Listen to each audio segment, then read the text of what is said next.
Hey everybody, it's Dino, and you found your way to Horizontal Pinstripes for another exciting weekend edition.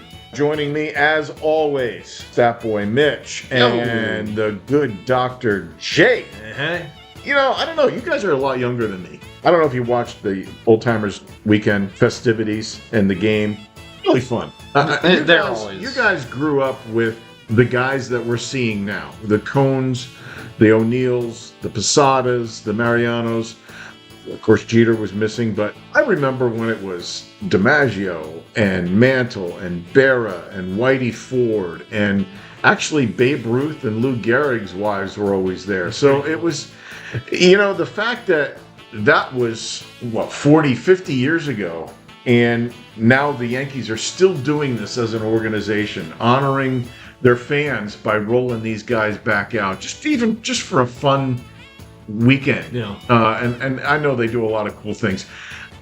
Kudos to the Yankees. Yeah, as much as we want to dog on them sometimes, they do a lot of things right. They do a lot of stuff right. And especially, I did see a little bit of a piece on Mrs. Munson. And she specifically wrote a letter that she wanted to hand deliver to Austin Wells for wearing Munson's catching gear type and the baseball card in the back of the catching gear. It was awesome. And she was so just emotional about what Austin Wells did. The interesting thing about that is she said, you know, it happened so long ago. It's just amazing that anybody still cares. And that's something the Yankees organization does. Once you're in the family, this is to be expected. Kudos to the Yankees and kudos to Wells.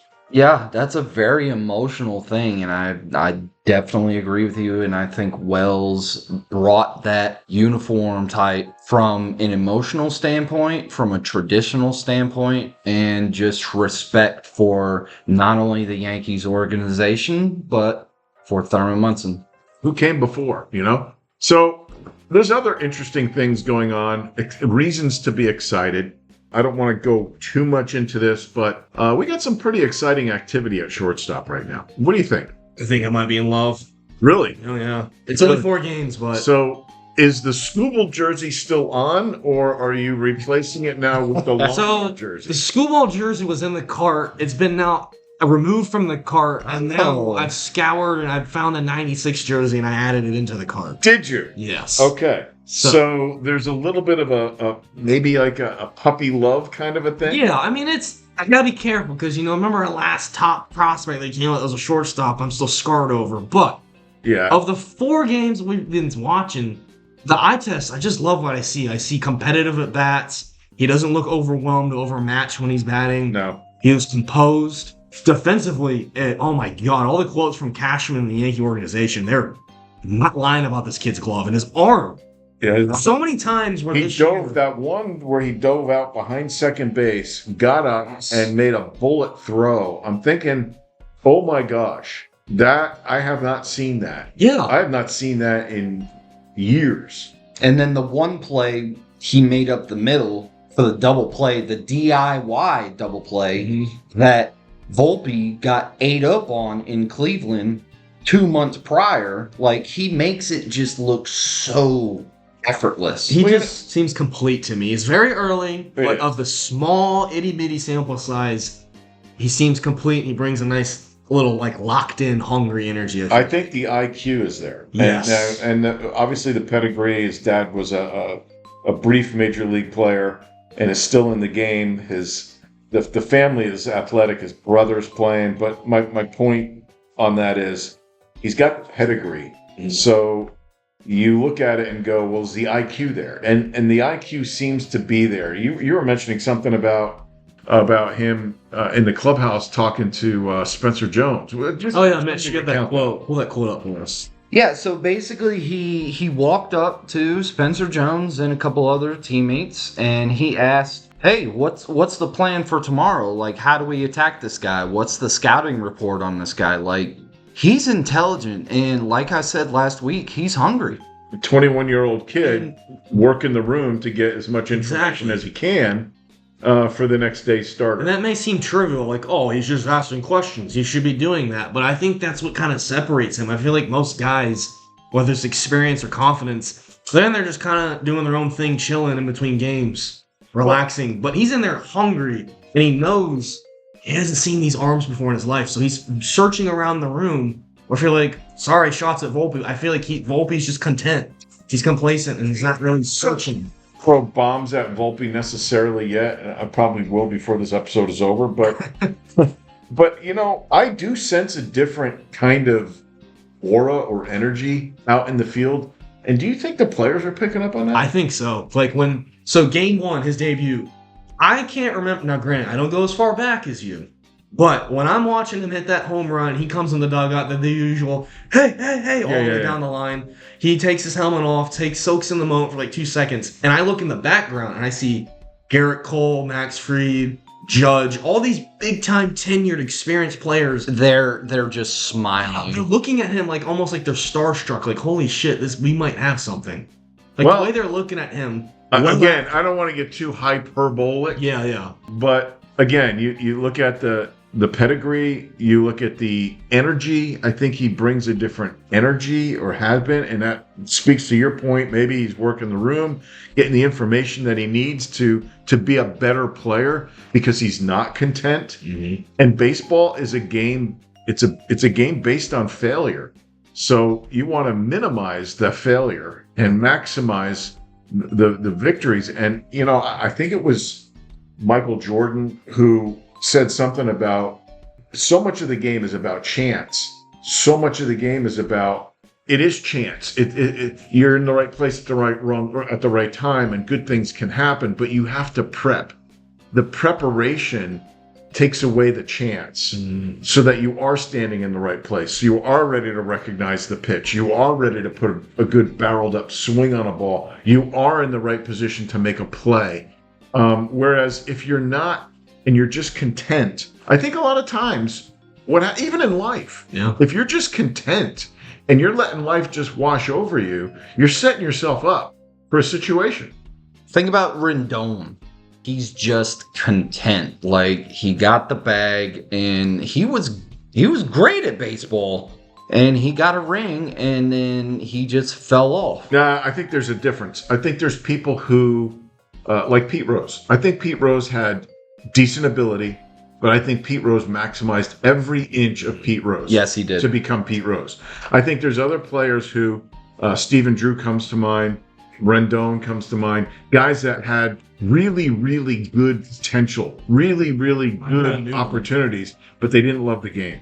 And if you don't love the game, you can't be a poser. It shows. It's going to show somehow. Yeah, now he got the big bag of money. He's happy. He's content. And you know what? I don't care anymore. One person comes to mind on the Yankees. Who do you think? Count of 3. Let's all say it together here. We didn't prep this. 2, 1, 3. Grisham. Grisham, yeah. Grisham. Grisham got the bag. The Yankees way overpaid. I bet you 80% of the people who are fans of the Yankees would have said, when the Yankees made that qualifying offer, what are you doing? Yeah. And they gave it. He took it, and he has been an abysmal flop in New York. He is complete and utter garbage. I just don't. It's different if, like, you can be like a Robinson Cano type where you're chill, you're smooth, and you look lazy, but you're not, but yet you're productive. Unless he's hitting the ball and running out of double. Yeah, right? Yeah, that's the exception. But Grisham was not good. Like, Cano was good. Grisham is not good, and his glove is the only thing he has to his name, and it hasn't been good in 2 years. His glove has been horrible. Go ahead. Well, with Grisham, he's lackadaisical, he's lazy, he looks like crap, he doesn't provide many assets to the team. Robinson Cano, when he looked lazy, supposedly, as everybody would say, he was just so smooth as silk, and he also could hit a freaking baseball. Big separator. I don't know. I look at Grisham. I think it was like 8 for 70 or something like that. It's some ridiculous number over the last couple of weeks. I've been on him since we got him. Yeah. I don't like him. I don't like his game at all. Yep. And the thing thing that really kind of chirps me, and you touched on it, is the only thing that he really brought to New York was his glove. And I've seen balls go over his head that I think he should have probably, if he took a better route or a more my pants are on fire route, he could have got a glove on it and maybe caught the dang thing. But he seems content to let balls fly over his head. I don't know if he's playing too shallow. I don't know. But I would be real happy to see him leave New York, and I'm pretty sure he's gonna. But at the end of the season, I just I want to touch on other things. Garcia and Ramos.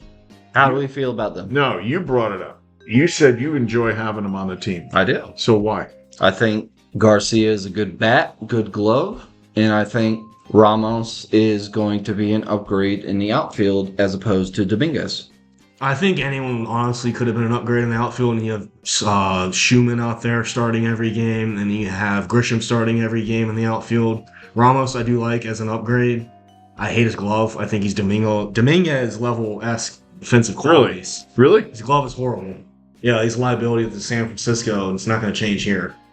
His bat, though, I don't hate. Yeah, but San Francisco is a much bigger field. I mean, he may get a little better, but he's known as a horrible defender. Well, that's interesting because I've not looked at the statistics, but my eye test, my gut tells me he's better than Dominguez. I hope so. I've seen. And you're not so sure? No, I don't really say. I can say he's a lot better. Even in, again, it's like, 4 games for him, right, as a Yankee? Yeah, but he's got a body of work. I've seen a couple misreads where he's had to, oh, shit, I got to come in on this ball last second because I saw that read on the ball. Yeah. Couple of just small things, but as a body of work career-wise, Mitch, you can probably dig this up, his defensive numbers. He's known as a bad defender, basically. Interesting. They both are known as bad defenders, but I will offer you this. Jason Dominguez, 0.1 WAR. Ramos has 1.0 WAR. Oh, he's going to be higher because he hits better. Hits better, yeah. Exactly. But he does have more at bats, but what I'm saying is, Dominguez, we've always had a problem with him because he can't field the ball. Yeah. Well, he takes terrible routes. He does that. It's really bad. The thing too, I was a big supporter of Dominguez because I really thought I wanted him to be so good. I did too, and I thought he had it. Yeah. And you go down to AAA, AA, whatever, and you're working on your game, you're working on your routes, you're working on your reads, you're trying to,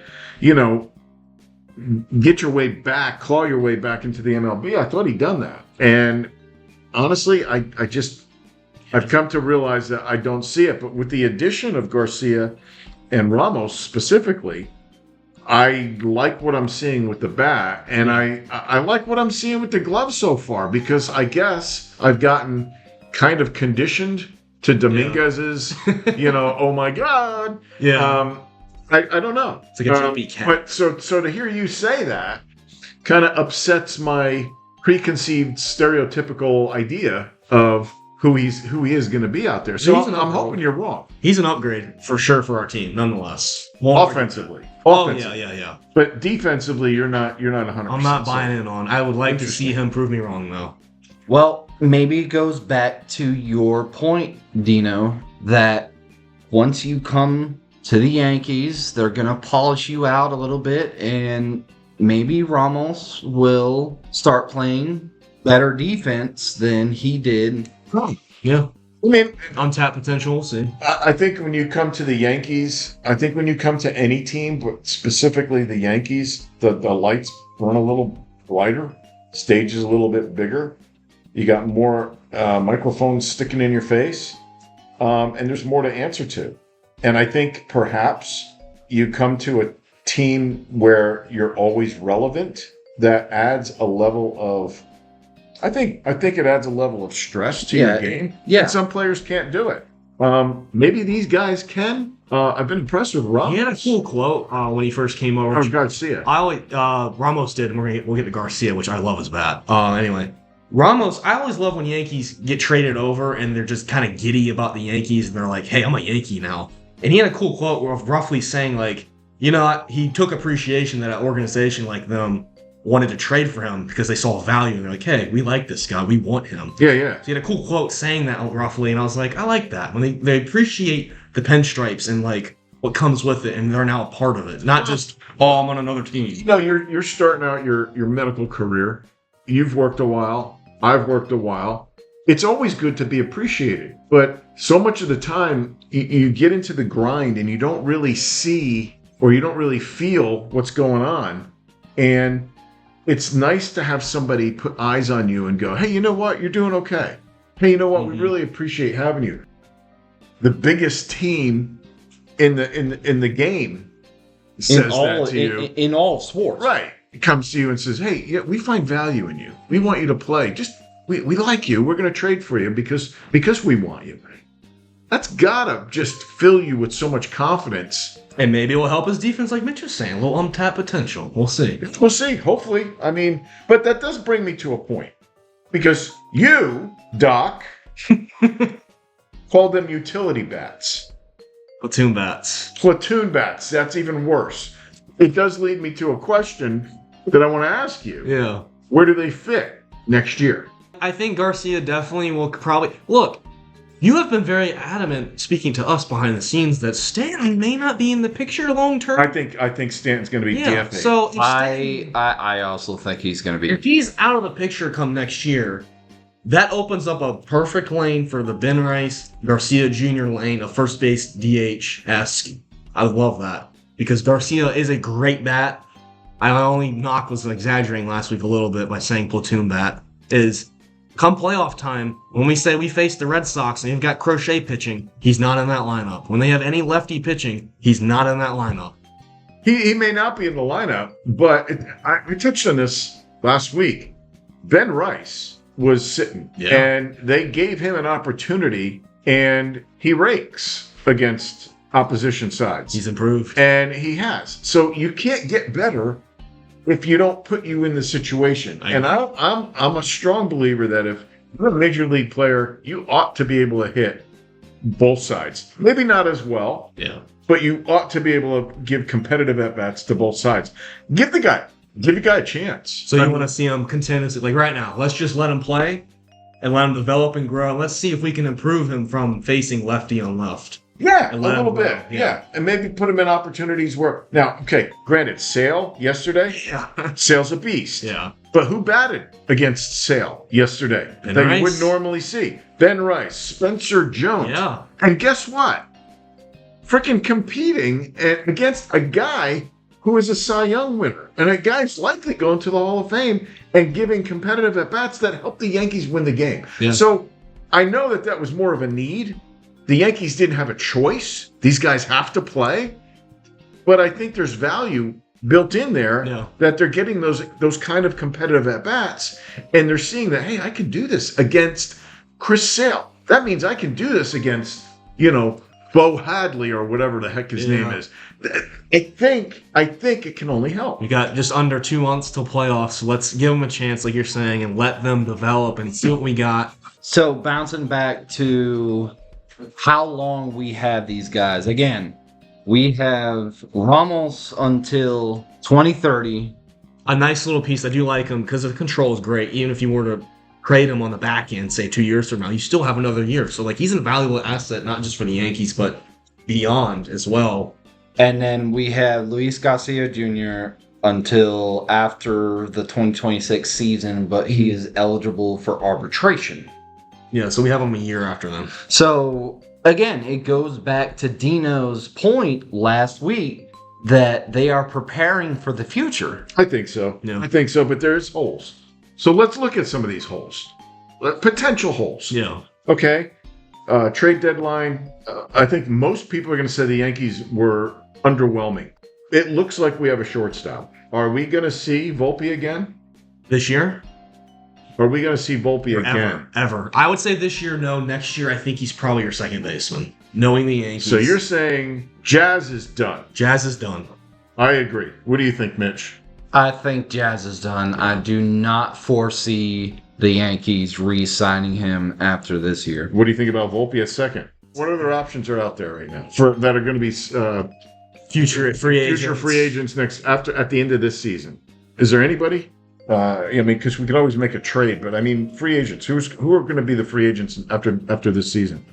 So obviously, Jazz is going to be on the market. We have Glaber, Luis Arise, Brandon Lau, Jonathan India, Mauricio Dubon, Gavin Lux, and there's a possibility that Ozzy Albies walks. And also Jeff McNeil, but I'm not a big fan of him. Anybody who's wearing the Mets colors, They can't. take a hard pass. But what do you think about that list? Is there anybody on that list that jumps out at Luis Ariz is one of my biggest wants at the trade deadline. I'm not going to change that now. Wouldn't he be? Could you see him in pinstripes, batting lead off? I would love to see that. I really would, because as you've iterated before in the past, Dino, he's the kind of bat we need. We don't need to fill this lineup up with the same, like, one-tool bat, basically. 3 true outcome. Oh, cool. If we get a walk, we're going to hit a home run. We're up 2-0. Yeah. But we need to have different bats so we can be versatile within our lineup in different situations, and he'll bring that. I don't know if the Yankees will want him, though. That's the question. What about Lowe or Lau? I would like Lau a lot. He's actually a guy that I have a couple connections with. Small world. I went to the same high school as him, and his dad was my math teacher senior year. But one of the best offensive profiles in the sport for his position. He's older, though, right? But he's 32 years old, as Mitch researched earlier, and he's injury prone. So those are some gripes with him. Yeah, he's you got a seem bat. to have a lot of injury-prone type players. Yeah. I would try to stay away from that as much It's as age possible. too. He's also another left-handed bat, so we got to be Ooh. real careful with that. Good I point. think we need a right-handed. That would probably take him off the list. And that's the only reason that deters me from Rise. Brandon Lau. Okay. Now, Ozzy Albies. He's a switch. He's a switch. But he dominant. I He's forget a which dominant player. I just don't see. I don't see it. I think he's what makes Atlanta go. I don't see Atlanta letting him go, and I think he'd command a pretty big chunk of change. So I don't know. I like the idea of getting Luis Ariz. I think he might be somebody who could fit in. I know he's with the Phillies now. The Phillies might make a strong play at him if he's good. So we'll see. I like Arise because he's a bat-to-ball guy. Yeah. Lau is not. Lau can hit bombs, but Luis Arise gets on base. Okay. Brandon Lau is the kind of bat the Yankees usually like. So McMahon, do we keep McMahon at third? Do we look to upgrade? He made some great plays. Defensively, the guy's a wizard, but with the bat, it seems to be that maybe he's coming around just a little bit, but it's too few, and I wish there was more consistency on his bat. But would you upgrade him? My mindset is I'd probably keep him because you're probably not going to find a better glove than him at that position. And knowing the Yankees like to have, especially now with Lombard Jr., a stalwart left side of the infield with Max Fried and Rodon with all the ground balls to that side. You need a stalwart defensive alignment there. Yeah. I'd keep him with that. I can bite the bullet with him having a rough bat. The problem is they need to address these other positions we're talking about. You can't have this many holes on top of it. And That's unacceptable. Arise at second would certainly play into that. Now, what about somebody, Wells? Wells has showed some signs of life. He has recently. Would you still look to upgrade catcher? I mean, I certainly would. If I was the GM, I probably would. I'm looking heavy into Ryan Jeffers this offseason, really. But, it's not really offseason yet. But if we pan into the future, I'm heavily considering Jeffers. You don't think Mitch Garver is going to be our big... Salt's got DFA. Yeah. I might even pick him up just because why not? I don't know if that's just depth. They got Betancourt, too, and It's just I think they're just grabbing anybody. I think it's good options. The catching bus is coming by. They're grabbing anybody anything before it stops. They're the way that they're moving right now. Just it makes me think that they are not 100% sure what is going on in the backstop. I don't know. I like Wells. He obviously gets it as a Yankee, but you got to be productive. And I think if we can grab somebody in the offseason, somebody who is a definite upgrade like Jeffers, somebody who can bang the ball a little bit, situational hitter, somebody who can handle the staff well. That's the other thing. You don't want to bring a guy in now at crunch time who you're not so sure how he's going to handle the staff. So Wells can do that. But let's see. Now, center field. We're going to touch on him again. There's no chance in hell the Yankees bring him back. Am I right?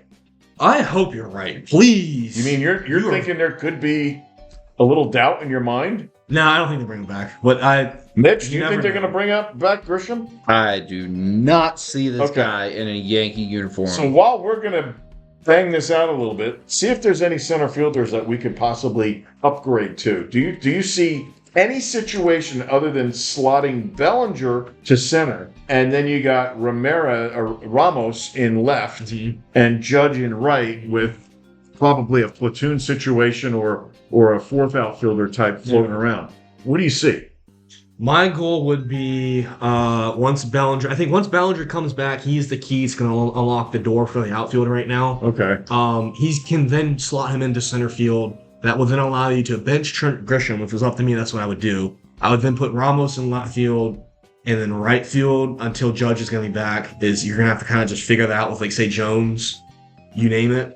Do you see enough with Jones? Do you see something with him? Or I see some things with him, not enough to where I want to give him full starting range yet, but we're kind of forced to do so. He could play all three positions. Yeah, and he's defensively, he's shown me a little something. Absolutely. The bat showed me something yesterday against Sale, but is there enough there? I don't know. He to me, he seems like he has a lot of holes. I agree. It's a lot of holes, and I think he's someone that I sadly think is probably going to be suited better for another organization that can give him more time to develop and kind of address and patch those holes. Okay. And become the player he can be, where the Yankees, we're one So down. maybe he ends up going to Minnesota for Jeffers. Who knows? All right, Mitch.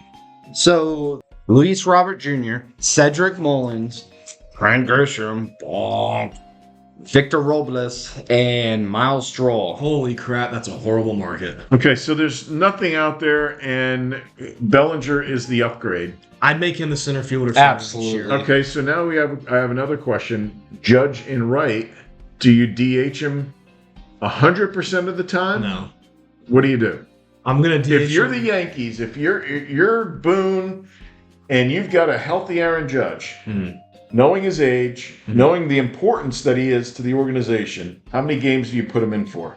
On the field? I'd say 2 to 3 days, 2-ish days out of the week of the playing schedule. I'd DH him.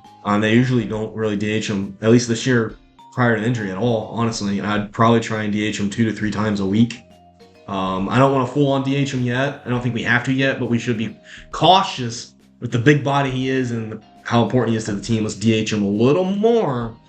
And eventually he'll probably... So then what do you do with first? With Ramos? I think... or not Ramos. Garcia and Rice. That's why I would say you can't full-time DH him yet. And I don't think we're to that point yet. So the days when he's in the outfield, I would then have that. Whoever is pitching, you make the decision on who's DHing, who's playing first, Okay, and I have another question. Well, this came into my mind. Why not just put Caballero at second? That too. That's a very logical answer. I would not mind as well. I mean, they did that yesterday, and I like that better than Jazz. Here's my viewpoint on this. If it's up to me, come next spring, I'm gonna give Volpe a definite shot and chance to win a starting position. That position will be second base. Is it a legitimate chance? Is there going to be a true competition? Yeah, I know, right? Or are they going to go, hey, this is going to look like a competition, it's wink, Volpe's wink. The whole time. It's really Volpe's position. I'm going to give, next spring, I'll give Volpe a real competition with Caballero for the second base job. That's you would do that over Araz. Well, if we didn't assign Araz. But if it was me as, pretend world, I'm Dr. J's the GM. Okay. It would probably be determined on what I have to pay Araz. What am I willing to pay for someone that is a one-trick pony, but a very, very good one-trick pony? That's the trick we need. Okay. So all right, that's fair. That's fair. Now, yesterday, if you watched the game, home plate umpire Brian Walsh. For those that can't see it because you're not here, Mitch just utterly jumped out of his chair out of frustration. So Brian Walsh, home plate umpire since 2023, so he's third year. Basically, over the span of 3 batters, had a week.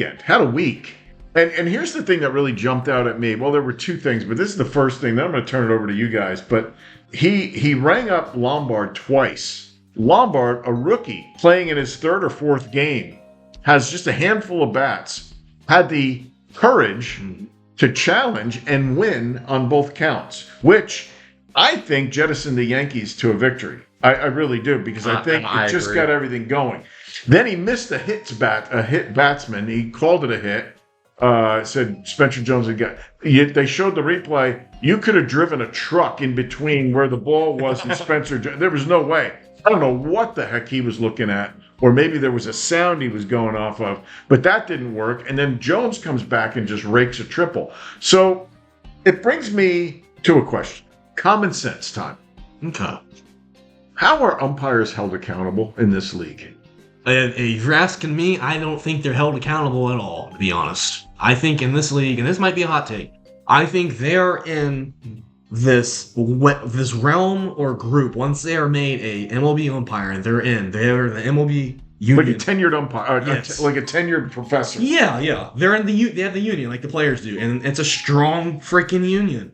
And they don't get fired. They don't get sent down. And if they do get fired, it's kind of like hey, I'm going to retire, and you're really getting fired, but I'm retiring, and I've been here for like 35 years, sucking it up the whole time. So, Mitch, do you know anything about this? Is there little accountability? Is there? Because in my mind, I think what you ought to do, since these guys get graded every game, Yep. and no doubt in my mind, Brian Walsh failed yesterday hugely. Well, we learned his name. That's not a good sign. That's a bad sign. And you were saying that Michael Kay. Michael Kay even said it. Paul O'Neill even said it. There are certain umpires that get, for lack of a better word, butthurt when these rules are implemented, and then when they are used, they just lose their minds. They lose any skill that they had. Yeah, it's a power trip. Exactly. Yes. And they're in a snow globe. They're in their own world. And when they are deemed wrong, which they know they are, they pout. I went back and I looked at Chris Sale. Every pitch, because they called a balk on him. And yeah, technically it was a balk. But every pitch, his foot comes forward just a little bit. That's his natural throwing motion. You can't call a balk on that. They should have called a balk on it way, way back. They didn't. They waited. He waited because, as Mitch said, he was pouting. He was on a power trip. He just blew 3 calls. I'm upset. Now I'm going to show who I am. Yeah, that's not how it's done when you're trying to do good in the game. Look at Louis Tiant. Tiant used to come set and he'd pump his arms all the way down to his waist. That's a balk. That's a balk every time. They don't call it because that's his natural throwing motion. So there's no accountability. Nothing. What would you do in a perfect world? If you're the commissioner of baseball and you've got to make a change, what would you do? The bottom 10% of current MLB umpires should honestly be demoted as if they're players to AAA. The top 10% of MLB umpires, AAA minor league umpires, bring them on up if they have enough sample size where it's like you're worthy of a promotion. I mean, treat this like the real world that it is. Because they have report cards. Yes. You can look at the numbers. I mean, you can go out. Mitch could go out there right now and pull up every umpire's report card. They're made public. Aren't we trying to get the very best? And we're not playing politics. We're just trying to get the very best umpires to make the very best calls. That's what it should be. And as I joked earlier with you, you're thinking a little too logically here. Yeah, maybe. That's what the logical person would do. And this is Rob Manfred in the MLB with the umpires union. Well, you know what? I think that's probably a discussion for a whole nother time. But we got a lot going on today. You know, kudos again to George Lombard for, changing the energy level in New York a little bit and giving fans a little something. I think we were, as fans, being sold a bill of goods a little bit on Volpe, trying to force us to love this guy when he wasn't passing the eye test. I get that. But I also think I want to take a second just before you close out. Okay. I want to throw some praise at our fans, the people who tune in to us every single week. We've had a really good season. We've had a lot of growth. A lot of people are tuning in. Mitch is out there pumping different social media platforms. He puts together shorts that are really, really entertaining. And even the show that we do, he salt and peppers it with his own little brand of humor. And I appreciate that. but I appreciate the fans who appreciate that and who are listening. We're growing. It's really a good thing. Yeah. So why don't you take us out on that note? Yeah, we thank you guys, as Dino said. I think he put it eloquently so. I don't have to say anything after that. Is just thank you guys for the support and keep on coming. Spread the word. As we close out today's episode, we wrap up the Atlanta series that, hey, the Yankees are playing some good ball right now. We're winning. Yeah. May not be pretty, but we're winning. We have the opportunity to sweep, I think, one of the best teams in the National League. Agreed. Time will tell, as I always say. Then we got Seattle and Toronto. The schedule starts to lighten up a little bit, but as we know, with these Aaron Boone teams, they like to kind of lull down to that level the teams are playing. So I like to see the brand of baseball that these Yankees come into, these 500 level teams or so. Yeah. We don't stoop down to their level. I don't want to see them stoop down to that. Let's continue to play this good baseball where we're hanging with Atlanta. Play good defense, move the runners. That's our upcoming schedule. That's what I'd like to see. I think we all agree. We want to see that album coming soon. Cool. And that is about it for today, folks. Don't forget to like, comment, subscribe, all that good stuff. And we'll see you next time. Horizontal Pinstripes out. Excellent. Take us out, Mama. Let's go, Yankees.